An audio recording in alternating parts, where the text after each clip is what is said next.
When my mom and dad first got married, the first thing they did was buy a piece of land on an island in northern Minnesota. And my dad's father was a carpenter, so they built a cabin on it. And so when we were living in North Carolina, a lot of times when we had vacation time, that's where we'd go. So that's where I first learned about running outboard motors and boats and all that stuff. And that's the beginning of the island legacy.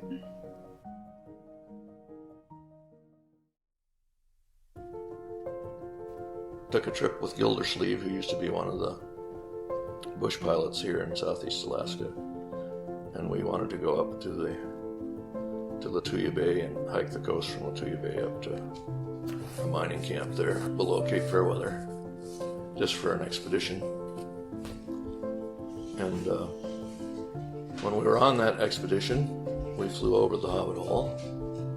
And as I like to say, it was one of those Jesus kinds of days with the big cumulus clouds and the sun shining down through the clouds and the beam of sun shining right down on the Hobbit Hole as we flew over at 2,000 or 3,000 feet. And I said to myself, boy, that's a neat spot.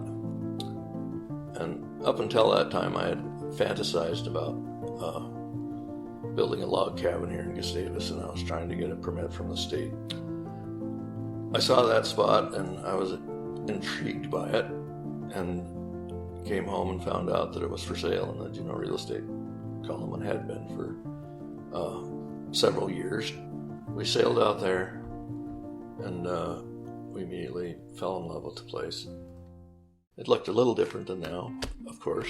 There wasn't the guest house, and there wasn't Fred's house, and there were 3 big mountain ash trees in the front yard, and there wasn't a bridge, and there was just a float out at the piling. So anyhow, we sailed out there and checked things out and decided that we wanted it or would like to buy it. And at the time, Fred had just finished college, so he didn't have any money, and I was going to college, so I didn't have any money. We each had a 10-speed bicycle, and a 35 millimeter camera was our net worth pretty much. So we went to my father to see if he'd go to the bank with us and countersign the loan. And then we both had to make some money, and that was during the pipeline boom, 73.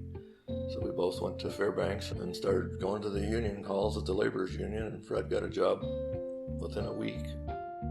We just decided to do it as brothers, and we didn't even think about it.